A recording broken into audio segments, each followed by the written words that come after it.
नमस्कार, मी शिवांगी शर्मा आणि आपण पाहत आहात तळोदा वृत्तांकन न्यूज। चला जाणून घेऊया आजच्या ताज्या बातम्या। प्रकाशा कुंभमेळ्याच्या नियोजनासाठी प्रशासन सज्ज।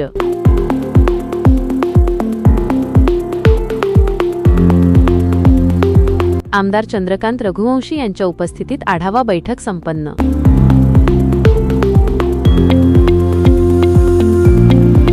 मुख्य संपादक दीपक गोसावी यांच्यासह तळोदा वृत्तांकन न्यूज नेटवर्क नंदुरबार।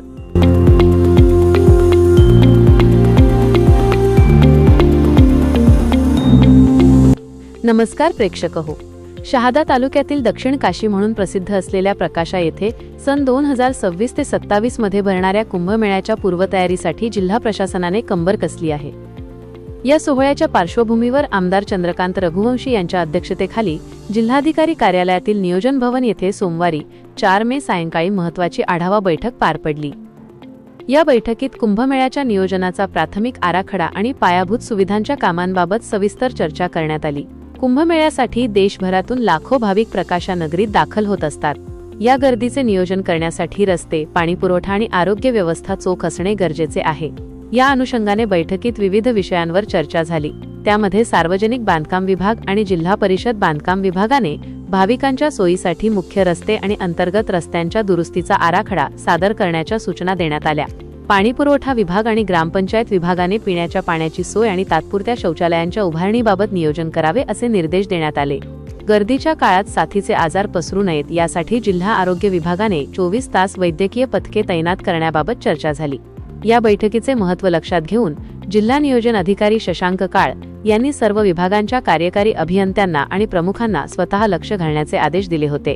आमदार चंद्रकांत रघुवंशी यांनी बैठकीत सर्व विभागांकडून कामाचा आढावा घेतला आणि वेळेत प्रस्ताव सादर करण्याच्या सूचना केल्या। जिल्हाधिकारी कार्यालयाने या आयोजनाला अत्यंत महत्त्वाचे म्हणून प्राधान्य दिले असून येणाऱ्या काळात या नियोजनाला अधिक गती मिळणार आहे। या बैठकीला शहादा नगरपालिकेचे नगराध्यक्ष अभिजित पाटील, जिल्हा परिषदेचे माजी सदस्य रामचंद्र पाटील यांच्यासह सार्वजनिक बांधकाम विभाग, जिल्हा परिषदेचे विविध विभाग प्रमुख आणि जिल्हा प्रशासनातील वरिष्ठ अधिकारी उपस्थित होते। कुंभमेळ्याच्या दृष्टिकोनातून पूर्ण देशभरातले भाविक प्रकाशा येथे येतील आणि त्याच्यासाठी जिल्हा स्तरावर नियोजन सुरू होतं। एक मीटिंगचं घेण्यासंदर्भात मी माशे जिल्हाधिकारी यांना पत्र दिलं होतं आणि त्याच्याप्रमाणे आज मीटिंग झाली। आज फक्त 5 कोटी रुपये त्यांच्याकडे जिल्हा नियोजन मधून केलेले आहेत। त्या 5 कोटी रुपयामध्ये सुद्धा गावकरी जे गावोपयोगी कामं सांगतील तीच कामं घ्यावी। कोणीतरी बसून कुठेतरी चेंबरमध्ये सांगायचं आणि हे करा, त्याच्याऐवजी गावाला प्राधान्य द्या। कारण भाविक गावात येणार आहे, मंदिरावरच येणार आहे आणि 2 मंदिरांच्याही ठिकाणी जातात, त्याचे रस्ते आणि परिसराचं सुशोभीकरण हे महत्वाचे काम आहे आणि त्याच्यासाठीच आज जिल्हाधिकारी मॅडमांनाही विनंती केली।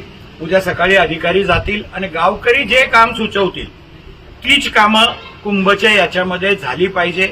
वरिष्ठ पातळीवरून शासनाकडनं सुद्धा निधी आणायचा प्रयत्न करतोय। आम्ही स्वतः सुद्धा एकनाथ शिंदे साहेबांना सांगितलं होतं की आपण जेवढा निधी नाशिकला देणार त्याच्यात 10% निधी तरी प्रकाशाला द्या।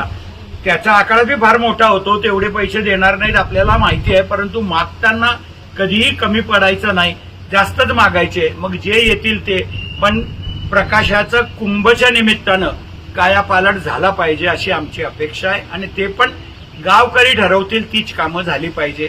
याच्यासाठी आजची मीटिंग होती। सर्व गावकऱ्यांनी सुचवलेलीच कामं घेण्यासंदर्भात निर्णय झालाय आणि भविष्यामध्ये ती कामं चांगली, आज 5 कोटीची का असेना, पण ती कामं चांगल्या दर्जाची गावकरी करून घेतील अशी अपेक्षा आहे। धन्यवाद। आजसाठी इतकेच।